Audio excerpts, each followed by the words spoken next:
So here is my experience with update 33 so far in a quick nutshell. It's literally me dying and struggling with a new community I made in Lethal. That's right, I was a bit optimistic that maybe this update wouldn't make the game too hard. Yeah, that did not happen. So let's take you on a journey through my time with update 33 on beta, and we'll take a look at all the new features along the way. And I'm gonna let you guys know what makes me extremely worried about this update going forward and what I ultimately feel about this update overall. And guys, that answer might surprise you. So we started with a ragtag community called the Dust Bunnies. This is a collection of old friends I recruited since Undead Labs has said that to really experience update 33 in full, you will need to start a new map. So I took it a step further and started a whole new community in Trumbull Valley with the goal of taking a fresh community and playing enough to take over Farmland Compound. Now the way I see it, it's hard to start from scratch as it is, and spoiler alert, it's hard. Then this update's gonna be a lot of trouble. So we got underway in Lethal with a new community, and I immediately started to see the biggest hurdle with this update. I got a mission from the first group in Plague Territory, so I go on over there and try to take the mission, and a screamer ends up waking up a nearby Plague Heart. So the new infestation mechanic was already underway on a new community that I just started with no resources of my own. And you're going to notice that this is the biggest theme with the danger of this new update. If you guys want to avoid this new mechanic as long as possible, or at least not be bothered with it, you almost have to completely ignore missions or any danger that is deep in Plague Territory. And Plague Territory, for those who don't know, is all this red shrouded mist on the map. There is several ways that the Plague Hearts can awaken. The basic one is just killing zombies in their own territory, and that stirs them up. You kill enough and then it's going to get activated. Another way is, if you saw right there, is the screamer screams, then it wakes them up, and that can be triggered just by you driving around. And if the screamer decides to just scream, it can be over. Or simply just hitting a Plague Heart, that will awaken it, of course. So that makes a lot of sense. Now this is where the story gets fun and insanely dangerous. Immediately, this awakened Plague Heart is playing chess, and it's sending its soldiers in the form of hordes to infest sites, specifically siege sites. Now these siege sites are what are going to be the new infested buildings that will engage your community, and they'll go out in all-out battle and attack your base. They are orange, as you see here. This is all within the first hour of my game. Now immediately I try to gather resources and I moved forward with my community, but the one Plague Heart that already is awakened is already taken over a second siege site, and really quickly after that I'm already in my first siege battle. Seriously, this is just from me awakening a heart to do the first mission in the game that I accidentally woke up, and that was a screamer. I mean, this is brutal. Now when one of these siege sites has a level 3 on it, that means you'll be getting 3 waves, and the third wave's the most dangerous because you're going to get a juggernaut, which we did. Now I repeat, this is a new community that does have some guns because these are veteran survivors who I brought from previous runs. We ended up surviving, but now we were all hurt, and I hadn't even constructed a level 2 infirmary to heal us up because I had no resources. So I was glad we won. So then I decided I'm going to go and try and get more resources. Now after defeating a siege, you actually do get a decent amount of time of rest between that chessboard being activated from the Plague Heart. So infestations and hordes are not running around for a little bit. I was able to gather some resources, but it wasn't long before one heart is back and trying to kill my community again. This time though, I did try to take matters into my own hands to slow the progress a little bit, because it's still too early in the game for me to be taking out a Plague Heart because we just aren't strong enough yet. I decided to take out a horde that's heading to infest a base, so you can take them out on the road and you can definitely eliminate everyone and not deal with that. So keep that in mind in your playthroughs. But again, yet something bad happens. I tried to do a builder mission to get resources deep in Plague Territory, but this time we awaken yet another heart by accident, and this was again done just by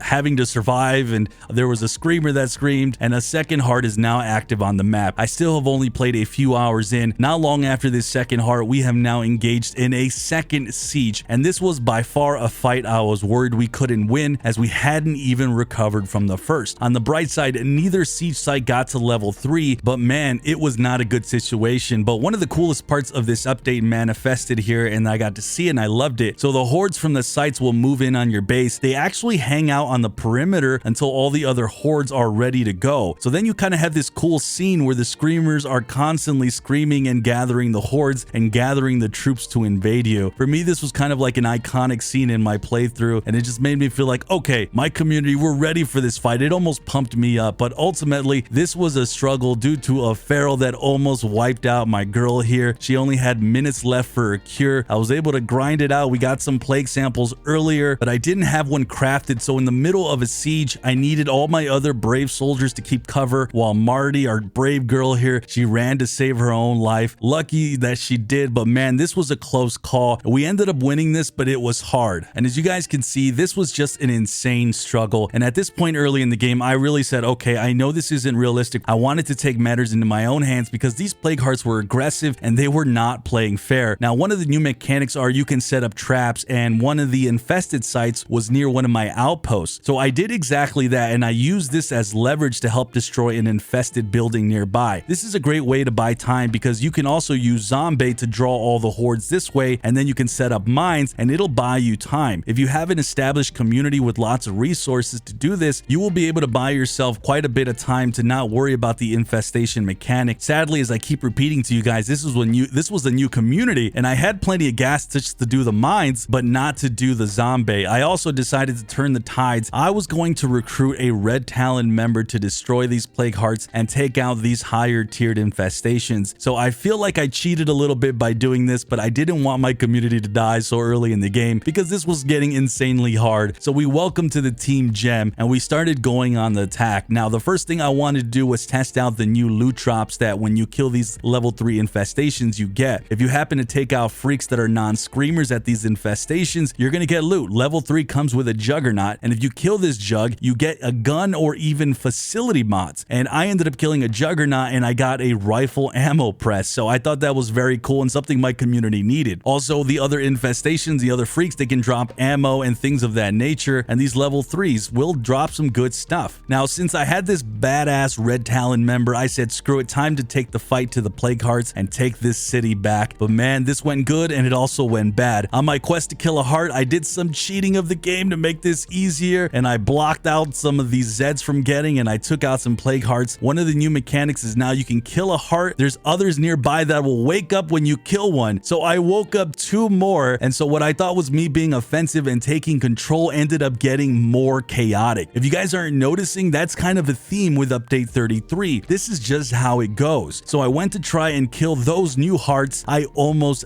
died. My car exploded, but one thing that was positive, one of the hearts I destroyed triggered a withering effect on the previous infestations that were created by that heart, so I no longer had to deal with those. So killing a heart that is controlling a lot of infestations is a good way to clean up your map as long as you don't wake up more hearts, I guess. I struggled and killed a few more hearts. It wasn't easy, but our girl was exhausted and we left one heart alive. Now, keep in mind with this new update, you do get alerts if you have the area scouted and you can see hordes that are on the move. If you don't scout the map, you're not going to know what's going on around you. You can mitigate this by taking certain outposts and really being strategic to keep your community safe and alert. Now, since I destroyed 4 hearts, I wanted to go to the top left of the map, and I actually took over Echo Labs. I created some scent block to fight more plague hearts, which I did, and we finally took back control a big portion of the map. Now, along the story, one of the hordes took over one of my food outposts, which was really bad at the time. You have these new radio commands. I used one to clear the infestation and retake this back. It uses one of your community members who will travel there, and it ended up taking it out, and that worked out great. You can also use a radio command to scout if you guys are seeing that there's things growing, but you just don't know where it's happening. Make sure you guys use these tools in your playthrough. I did find them very useful. Now, with my newly crafted scent block, that makes it to where zombies aren't aware of me, and I decided to take out the hearts near farmland compound so we can take the base over. So this does get done successfully, and last I decided to recruit that survivor. I needed to meet the requirements, and we did achieve our goal. But this was only done because I kind of gamed the system a little bit and I got myself a Red Talon soldier, but in truth, this would have taken me days to get to this point without that Red Talon character, and mostly because of this new infestation mechanic. And my ultimate thoughts at this point was that this is going to be an insane struggle for a new community. It's hard to avoid plague territories when in lethal, the entire map's already covered with it. Lower difficulties, I don't think it's going going to be anywhere near as hard for the record, and I think a lot of this stuff can be avoidable, but my goodness, I never got to test that, but this was a struggle. With that, I wanted to test out endgame as much as possible. This is actually where my biggest surprise was with this update. It was actually, to put this very quickly, it was underwhelming. I decided to awaken every heart surrounding farmland compound, and as I was doing that, screamers were screaming, and that's what I did to awaken the plague hearts. I do feel this needs a nerf, at least in lethal, but ultimately, this is how my map looked like in full. I did take on 2 sieges to see how this went, but it wasn't as hard as I thought it could be. But I will say I had a pretty armed community because I decided to recruit more legacy survivors. The Haven device, guys, has been severely nerfed. I did want to test this out, and it's just not as good. It only kills a certain amount of Zeds before it has to start recharging. So if you guys think that using the Haven device will completely protect you, it will not. So just keep that in mind. But if you see here, guys, when a siege occurs and you're somewhere like in farmland compound, you'll get 3 siege sites and they'll all descend upon you and your community, and it can get dicey if you're not ready for it. Now, one cool thing is you get prestige for beating these sieges. You no longer have to go in daybreak to farm prestige points, and prestige is awesome to buy red talon weapons and facilities, so now you can farm this without going into daybreak. I think that's a really cool update to this game. But ultimately, the sieges took a long time to come, having so many plague hearts awaken. They just kind of like infested everything along the map, and many hours of me just sitting AFK with my community and watching this play out. I wasn't really getting attacked very often, but I did feel like I cheated a little bit and awakened everything, and I threw everything into chaos. I actually was attacked way more often in the early game, which almost makes no sense, but that's just how this ended up playing out. Now, to give you guys some quick tips, use the outpost to your advantage. Set up traps to delay this siege and infestations reaching you. Use your radio commands. They are pretty useful, and remember, the plague hearts are now smart and trying to kill you, so outsmart them if you aren't ready to attack them directly. Killing zombies in stealth doesn't trigger the count to awaken a plague heart. Also, avoid plague territories, period, and you won't even deal with this mechanic at all. Kill screamers quickly, always be on the move, and always be aware of your surroundings, especially when you're driving. And my final tip is really think about what missions you're gonna have to take. If they're in deep plague territory, you might want to avoid it, and if you're ready to take on that mission, be prepared for an awakened plague heart and know that that's something you might have to contend with. You really have to assess the risk versus reward. And one last cool, huge thing to this update, maybe the biggest thing for me, like this made me so happy, a cool update to vehicle trunks and space, guys. Quite a few cars got buffed and they have a lot more trunk space. A huge tip here, call in the meat wagon if you have enough influence. If not, save everything you have for this and look at the amount of space you get with the meat wagon. This is insane, and you absolutely want to use this to your advantage going forward. So guys, my final thoughts on this update is, man, it's insane, and it changes the game in a massive